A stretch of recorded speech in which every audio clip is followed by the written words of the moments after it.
ಹೀಗೆ ಹೇಳಲ್ಪಡ್ತಾ ಇದೆ, ದೋಷವನ್ನು ಮುಚ್ಚಿಕೊಳ್ಳುವವನಿಗೆ ಶುಭವಾಗದು, ಅವುಗಳನ್ನು ಒಪ್ಪಿಕೊಂಡು ಬಿಟ್ಟು ಬಿಡುವವನಿಗೆ ದೇವರ ಕರುಣೆ ದೊರೆಯುತ್ತದೆ. ಪಾಪ, ಪಾಪಗಳನ್ನು ಅಡಗಿಸಿಕೊಳ್ಳುವವನು. ಇವತ್ತು ಪಾಪವು ನಮ್ಮ ಹೃದಯದಲ್ಲಿ ಯಾವುದೋ ಒಂದು ಮೂಲೆಯಲ್ಲಿ ಸಾಯಿದೆ, ಇನ್ನು ಜೀವಂತವಾಗಿದೆ. ಯಾವುದೋ ಒಂದು ಪಾಪ ನಮ್ಮ ಹೃದಯವನ್ನು ಕೆಡಿಸ್ತಾ ಇದೆ. ಯಾವುದೋ ಒಂದು ಪಾಪ ನಮ್ಮನ್ನು ಆಲೋಚನೆಯಲ್ಲಿ, ಚಿಂತೆಯಲ್ಲಿ ಮುಳುಗಿಸ್ತಾ ಇದೆ. ಯಾವುದೋ ಒಂದು ಪಾಪ ನಮ್ಮನ್ನು ದೇವರ ಕಡೆಗೆ ಬರದ ಹಾಗೆ ದೂರ ಮಾಡ್ತಾ ಇದೆ. ಯಾವುದೋ ಒಂದು ಪಾಪ ನಮಗೆ ಭಯವನ್ನು ಹುಟ್ಟಿಸ್ತಾ ಇದೆ. ಯಾವುದೋ ಒಂದು ಪಾಪ ನಮ್ಮ ಸಮಾಧಾನವನ್ನು ಕೆಡಿಸ್ತಾ ಇದೆ. ಯಾವುದೋ ಒಂದು ಪಾಪ ನಮ್ಮ ಸಂತೋಷವನ್ನು ನಾಶ ಮಾಡ್ತಾ ಇದೆ. ಯಾವುದೋ ಒಂದು ಪಾಪ ದೇವರ ಕಡೆಗೆ ನಾವು ಹೋಗದ ಹಾಗೆ ಅದರಿಂದ ನಮ್ಮನ್ನು ದೂರ ಮಾಡ್ತಾ ಇದೆ. ಹಲ್ಲೆಲೂಯಾ. ಇವತ್ತು ನಮ್ಮಲ್ಲಿ ಯಾವ ಪಾಪ ಇದ್ದರೂ ದೇವರ ಸಮ್ಮುಖದಲ್ಲಿ ಒಪ್ಪಿಸಿಕೊಡುವಾಗ ಮಾತ್ರ, ದೇವರ ಕರುಣೆ ನಮ್ಮ ಮೇಲೆ ಬಂದಾಗ, ದೇವರ ಪ್ರೀತಿ ನಮ್ಮ ಮೇಲೆ ಬಂದಾಗ, ದೇವರ ಆಶೀರ್ವಾದ ನಮ್ಮ ಮೇಲೆ ಬಂದಾಗ ಸ್ಥಾನವಾದ ಆಶೀರ್ವಾದವನ್ನು ಹೊಂದಿಕೊಳ್ಳಲು ಸಾಧ್ಯ. ಜೀವಿಸುವಂತ ನಮ್ಮನ್ನು ಬಿಡಿಸಿ, ಪಾಪದಲ್ಲಿ ಜೀವಿಸುವಂತ ನಮ್ಮನ್ನು ಬಿಡಿಸಿ, ಪಾಪದ ಕೆಸರಲ್ಲಿ ಬಿದ್ದಂತ ನಮ್ಮನ್ನು ಬಿಡಿಸಿ, ಇವತ್ತು ಬೆಳಕಲ್ಲಿ ಜೀವಿಸಬೇಕೆಂಬುದಕ್ಕಾಗಿಯೇ ಪರಲೋಕ ತಂದೆಯಾದಂತ ದೇವರಾದ ಒಬ್ಬನೇ ಕುಮಾರನಾದ ಯೇಸು ಕ್ರಿಸ್ತನನ್ನು ನಮಗಾಗಿ ದೇವರ ಲೋಕದಲ್ಲಿ ಕೊಟ್ಟು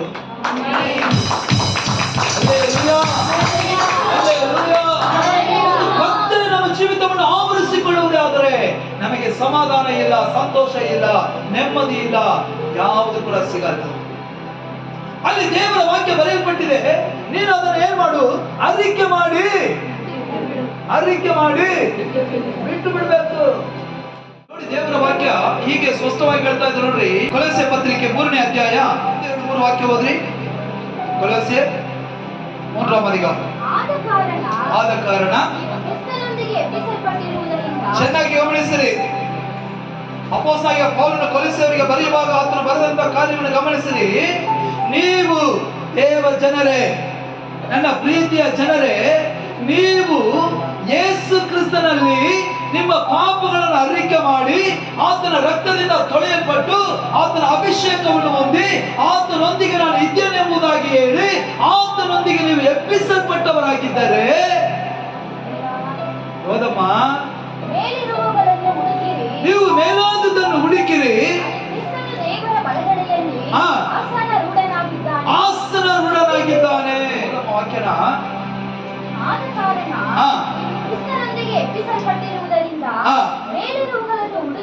ಮೇಲಿರುವುದನ್ನು ಹುಡುಕಿರಿ, ಅಲ್ಲಿ ಯೇಸು ಸ್ವಾಮಿ ತಂದೆಯಾದ ದೇವರ ಬಲಗಡೆಯಲ್ಲಿ ಆತನಲ್ಲಿ ಕುಳಿತುಕೊಂಡಿದ್ದಾನೆ. ಮೇಲಿರುವುದನ್ನು ಪರಲೋಕದ ಮೇಲೆ ನೀವು ಮನಸ್ಸಿದಿರಿ,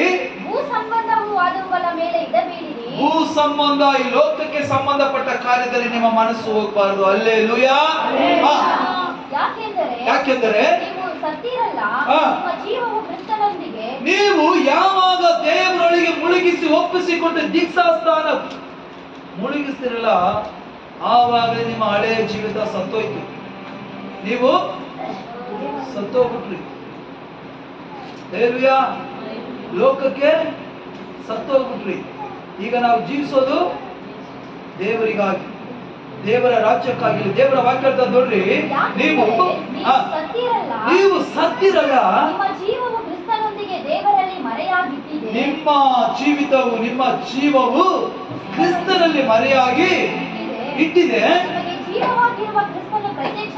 ನಮಗೆ ಜೀವವಾಗಿರುವ ಕ್ರಿಸ್ತನು ಪ್ರತ್ಯಕ್ಷನಾಗುವಾಗ ನೀವು ಸಹ ಆತನ ಜೊತೆಯಲ್ಲಿ ಬರುವಿರಿ.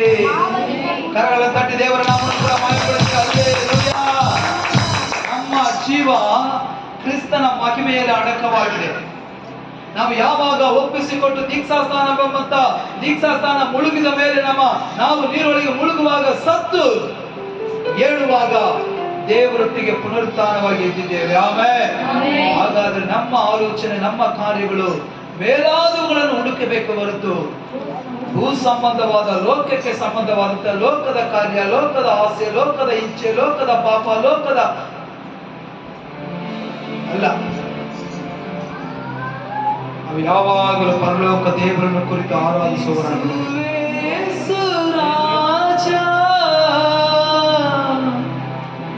ನಿನ್ನ